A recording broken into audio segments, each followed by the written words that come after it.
get it going here. Let's see. We can go to Jonathan Tannewold first. Go ahead, Jonathan.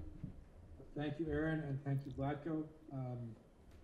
Vlatko, before you came in, Aaron encouraged us to ask about North Macedonia's win over Germany. So I think I'm going to do that. And also, spin it a little bit towards women's football as well, because you've been over there in your capacity as U.S. coach to do some clinics and some education and such.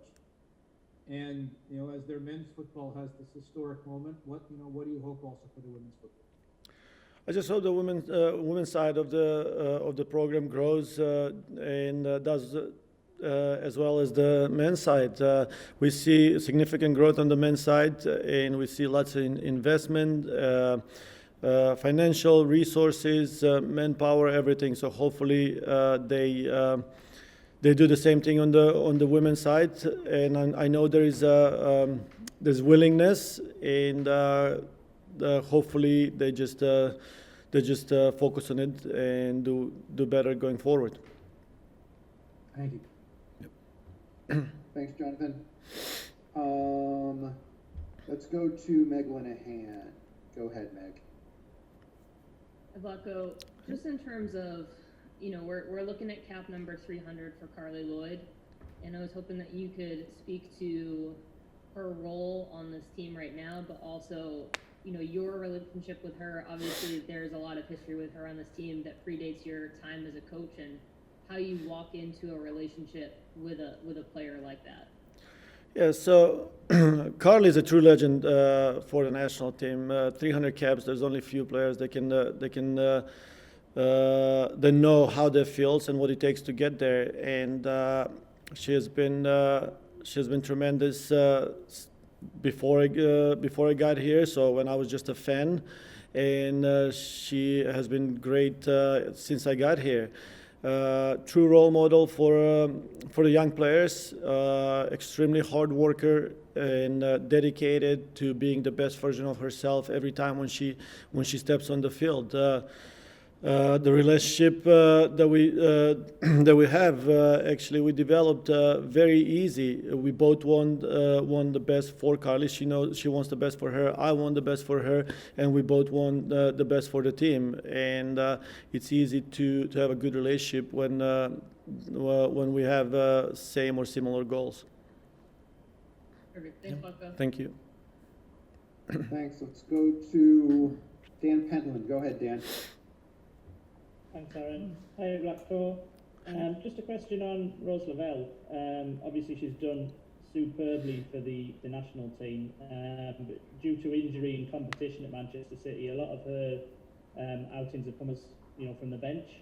Is that any kind of concern to you, or do you kind of take a national team form above and beyond performances for club? Yes. So. I think that Rose has done, like you said, Rose has done very well for the national team, and if the play in her club market impacts her in a negative way, where she's not doing well on the national team, I would be concerned. But as long as she's doing, like you said, superb on the national team, I have no concerns, and I'm happy. Would I want to see Rose a little bit more on the field with City? Yes. Do I believe that she deserves to be more on the field? Absolutely. She's one of the best players in the world. But I have no saying with anyone's playing time in the club market. And when they come here, I just gauge their form, abilities, and make decisions here. Yep. Thanks, Dan. Let's go to David Jesperson. Go ahead, David. Hold on, sorry. Go ahead, David. Thank you. Hi. I've got one short question. What do you consider Team Sweden's greatest strengths are?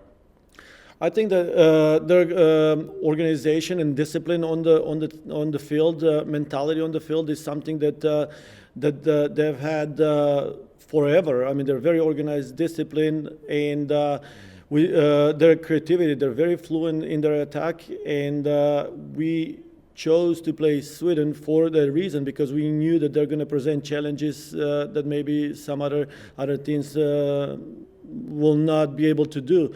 And getting ready for the Olympics, we want to play some of the best teams in the world, some of the best players in the world, and Sweden absolutely checks those boxes for us. Thanks, David. Thank you. Yep. Let's go to Makoto again. Go ahead.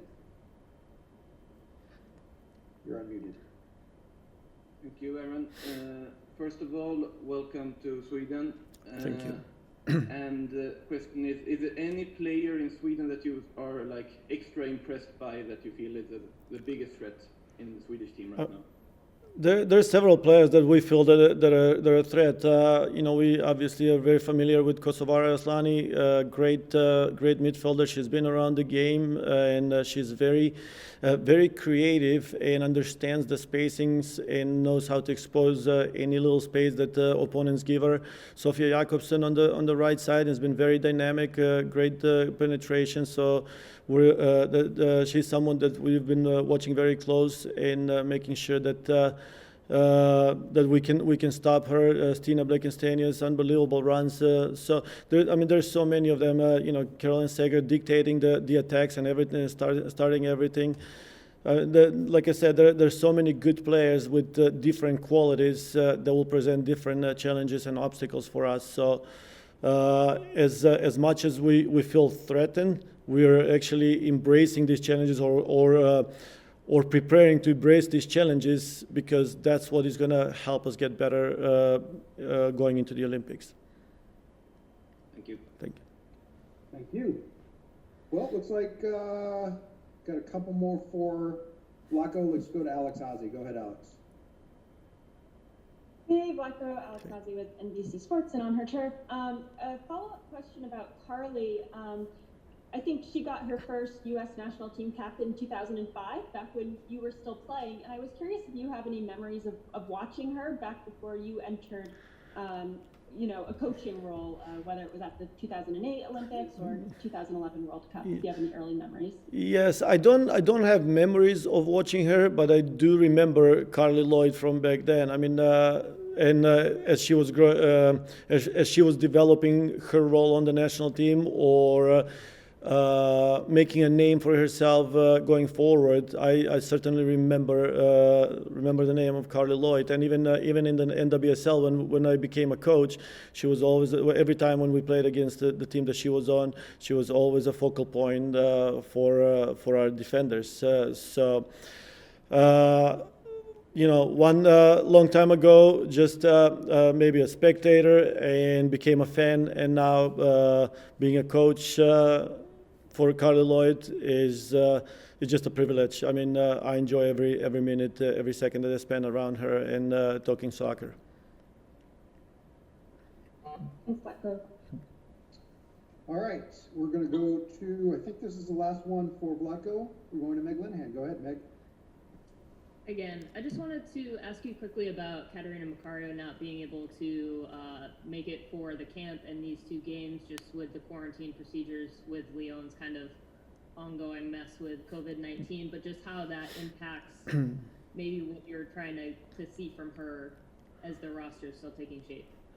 Obviously, we wanted to have Katarina here. She was initially on the roster, but because of everything that happened, we felt like it's best for everyone that she stays where she's at, and actually best for her first and foremost, for her health and safety. But in terms of impacting, we would have loved to have her here and see a little bit more, especially with the limited opportunities that we have before the Olympics. But in same time, just the fact that she's playing on a good team and she has regular minutes there is something that makes the job somewhat easier going forward, or at least before the next camp. So hopefully we can see enough from her before the next camp that she can, or enough of her where she does well and get selected for the next camp. Perfect. Thank you, Vlatko. Thank you. Awesome.